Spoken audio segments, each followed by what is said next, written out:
Alors, bac S 2019, Fantilles-Vianne, exercice 3, ballon de chauffage sanitaire. Donc, qui concerne le chapitre sur les échanges macroscopiques d'énergie. Alors, allons-y. Première partie, respect de la réglementation.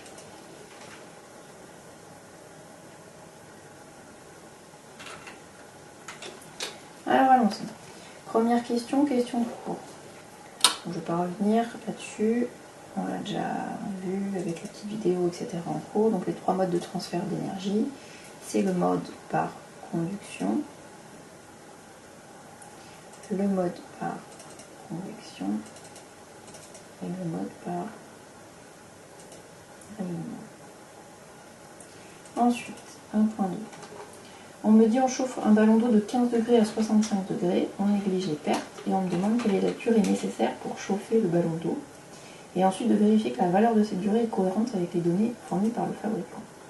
Alors quand je chauffe cette quantité d'eau, je vais d'abord pouvoir calculer une énergie, une variation même d'énergie interne, une énergie transférée, hein, donc une variation d'énergie interne pour l'eau du ballon. Donc si je prends comme système l'eau du ballon, je peux déterminer sa variation d'énergie interne comme étant M fois C fois delta T. M, c'est la masse d'eau qui est dans le ballon. Alors on me dit que ce ballon contient 200 litres. Donc je sais que V égale 200 litres. Et donc ça va me faire une masse, on peut me donner la masse volumique de l'eau, sinon j'utilise la masse volumique de l'eau, ça va me faire une masse de 200 kg. Alors allons-y, l'unité ici de masse c'est le kilogramme, donc je garde en kilogrammes, multiplié par C, la capacité thermique massique de l'eau. Donc on me dit 4180 joules par kilogramme par Kelvin, donc en kilogramme il n'y a pas de problème, multiplié par delta T. Delta T, ça va être 65 moins 15. Donc ça va me faire 200 fois 4180 multiplié par 50. 50 fois 200, 5 fois 200, ça fait 1000, donc ça fait 10 000. Ça fait 10 puissance 4 fois 4,18 multiplié par 10 puissance 3, et donc ça me fait 4,18 fois 10 puissance 7 joules, c'est-à-dire 4,18 fois 10 puissance 4 kilojoules. Alors, allons-y. Deuxième partie, donc ça c'était la première partie de la question. On me demandait de calculer... Ah non, j'ai pas terminé. Ça c'est la variation d'énergie interne. On me demandait de calculer la durée. Alors, ça c'est une énergie en joules, en kilojoules. Il y a un lien entre l'énergie et la durée. C'est la puissance. L'énergie, c'est la puissance fois la durée. Alors c'est un petit delta T, hein. Là c'était une variation de température, là c'est une durée. Donc moi je veux calculer la durée. Donc la durée ça va être l'énergie divisée par la puissance. Alors je regarde la puissance, 2200 watts, c'est-à-dire des joules par seconde. Donc je vais devoir utiliser l'énergie en joules, 4,18 fois 10 puissance 7 sur 2,2 fois 10 puissance 3. Donc ça me fait 4,18 divisé par 2,2 multiplié par 10 puissance 4, ça me fait 1,9 fois 10 puissance 4 secondes. Je veux ça en heures puisqu'on me donnait une durée de 5 heures 17 minutes. Donc je divise par 3600. Donc fois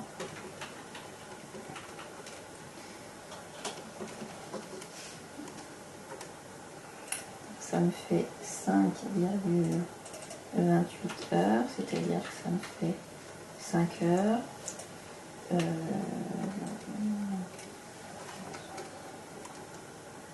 Ouais. Et 16,8, donc ça me fait 5 heures 16 minutes 48 secondes, donc ça me fait bien à peu près 5 heures 17 minutes pour le temps de chauffe, c'est ce qui était précisé dans l'énoncé. Donc c'est parfait pour la première partie de la question.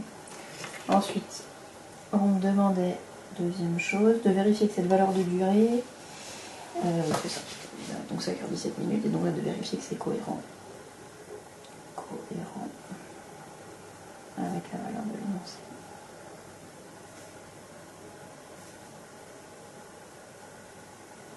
Okay. Donc ça c'est pour la question 1.3. Alors, il y a une perte d'énergie du ballon d'eau chaude. On nous demande de calculer le flux thermique à travers les parois du ballon entre l'eau à 65 et l'air à 20 degrés. Et on vous a montré que c'est 67 watts. Alors, allons-y, définition du flux thermique. Le flux thermique, alors qu'est-ce qu'on nous donne? On nous donne la valeur de la résistance, on nous met la masse de limite de l'eau.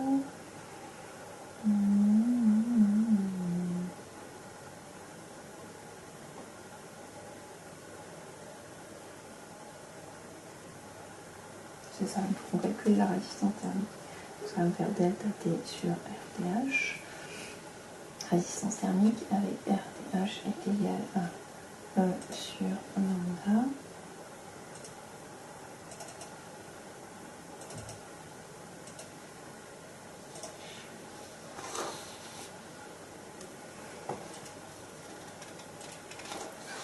Pourquoi dans l'énoncé il manque le S? Il y a peut-être une erreur dans l'énoncé, parce que c'est lambda fois S. Donc ça me fait une épaisseur petite qui m'est donnée dans l'énoncé de 70 mm. Alors il faut que je fasse attention aux unités, je vais tout mettre en mètres. Donc 70 fois 10-3 sur la valeur de la conductivité thermique du matériau.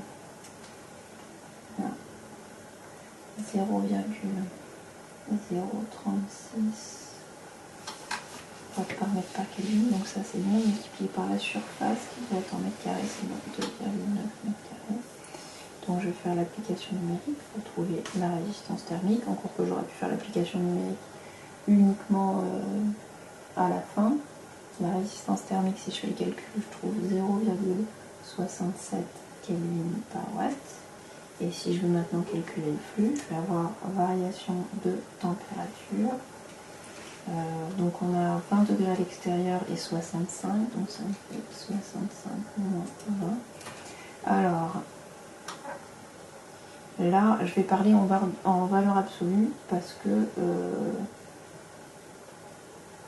alors, soit je parle en valeur absolue, là c'était pas ce qui nous était proposé. À ce moment-là, je fais 65 moins 20 divisé par 0,67.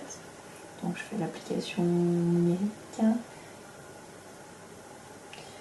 Donc on retrouve bien la bonne valeur. Soit, c'est là où je suis embêtée, je suis obligée de faire en valeur absolue.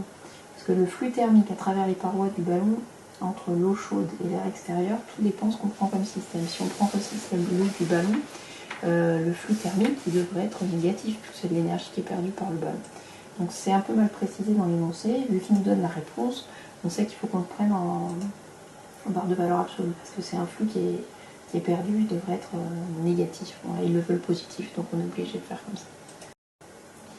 Ça c'était la 1.3.1, ensuite 1.3.2. En déduire la valeur de l'énergie perdue par le ballon en une journée et exprimer le résultat en watts-heure. Donc cette fois-ci, on a un flux qui est en watts, c'est-à-dire en joules par seconde. Donc ce flux, moi je veux savoir quelle est l'énergie perdue. Donc on va appeler ça énergie perdue. Ça va être le flux fois la durée. Donc ça va être 67 watts multiplié par la durée en heures. Donc 24 heures. Donc je fais 67 fois 24 et je trouve 1,6 fois 10 puissance 3 watts-heure. Ça c'est l'énergie perdue. Donc là encore, je calcule une énergie perdue. C'est comme une masse perdue quand on fait un régime. On ne dit pas j'ai perdu moins 3 kg. On dit j'ai perdu 3 kg. Donc l'énergie perdue, elle va être positive, même si c'est une énergie qui est perdue par le système qui nous intéresse. Question suivante, question 1.4.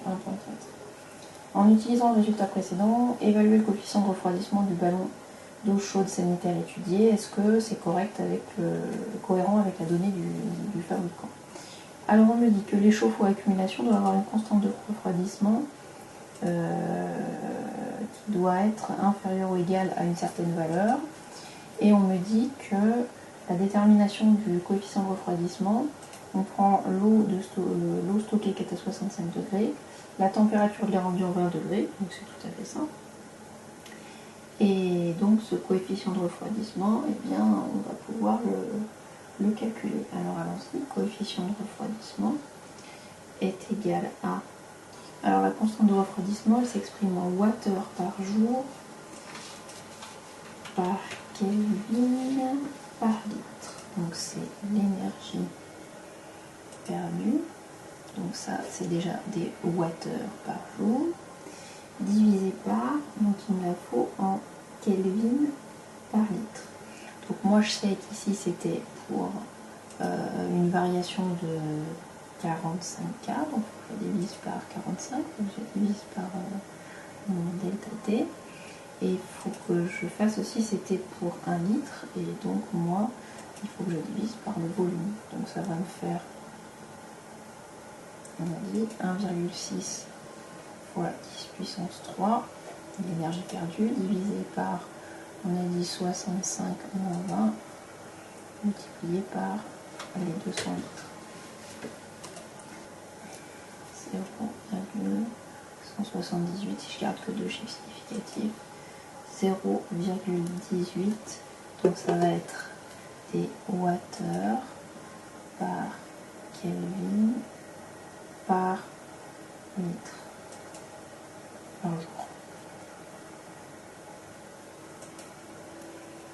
Alors on me dit, est-ce que le résultat correspond? Alors effectivement c'est la même valeur que ce qui est marqué sur la donnée. Les données donnent CR égale 0,18, donc on a dit des wattheures par jour par Kelvin par litre, donc c'est bon, c'est en accord avec le résultat. Et ensuite, est-ce que la réglementation est respectée pour ce ballon? La réglementation dit que le CR doit être inférieur à 2 fois V puissance alpha, c'est-à-dire 2 fois, alors le volume doit être en litres, 200 à la puissance moins 0,4. Donc je vais faire l'application numérique. Je fais l'application numérique et je trouve 0,24. Et là on a 0,18 qui vient strictement inférieur à 0,24. Donc la réglementation est bien respectée. Alors, deuxième partie, une mesure de température. Alors, dans une première question, on me dit de vérifier que la plage spectrale permet de mesurer la température de sortie du ballon. Donc je sais que la température de sortie du ballon, c'est 65 degrés Celsius. Que 65 degrés Celsius, ça va être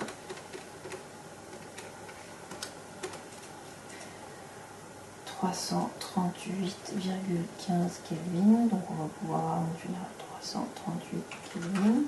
À partir de cette température, je vais pouvoir calculer la longueur d'onde maximale d'émission qui correspond à mes 65 degrés. Ça va donc me faire 2,198 fois 10 puissance moins 3 divisé par mes 338. Si je fais l'application numérique, je vais trouver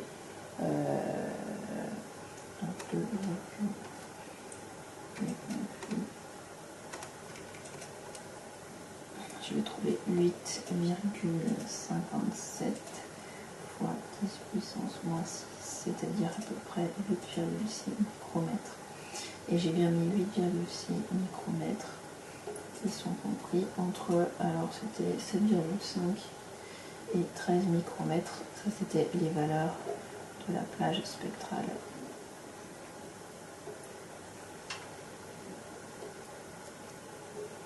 Question suivante. Quelle est la température de sortie du ballon en utilisant, je suis à la méthode d'utiliser, donc là il fallait utiliser l'échelle de couleur qui permettait de retrouver à peu près la température. Donc on retrouve bien à peu près 65 degrés.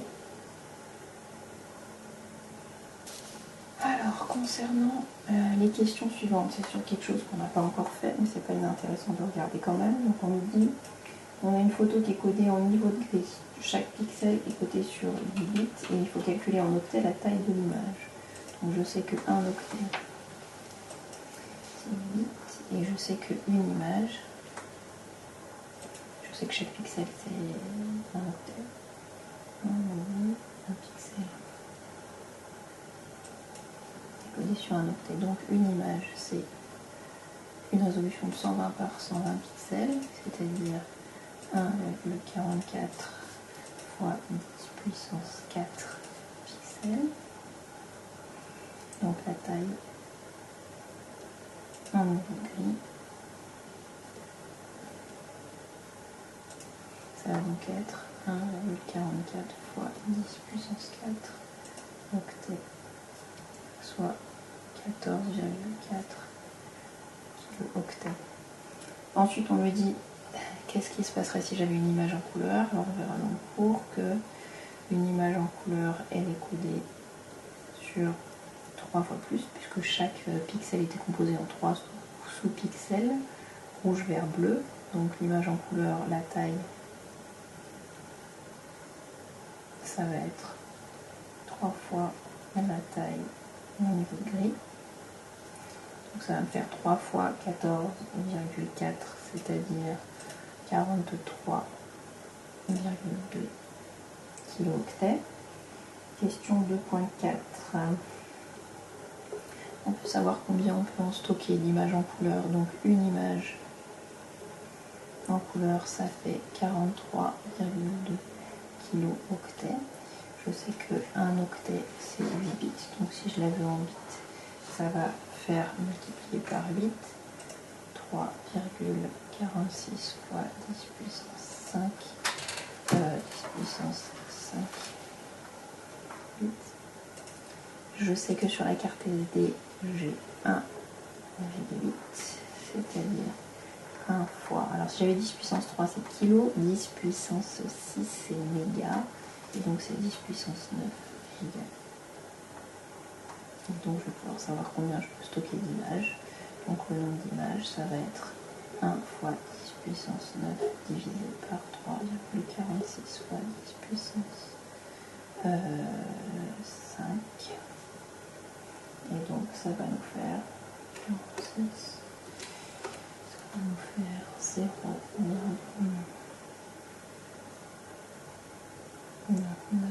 fois 10 puissance 4, c'est-à-dire 2,9 fois 10 puissance 3.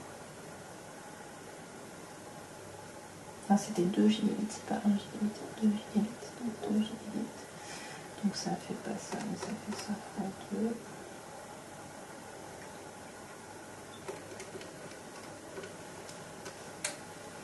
Ça fait 5,8,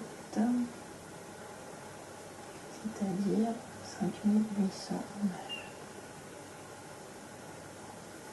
Alors que là, on nous dit environ 5000 images.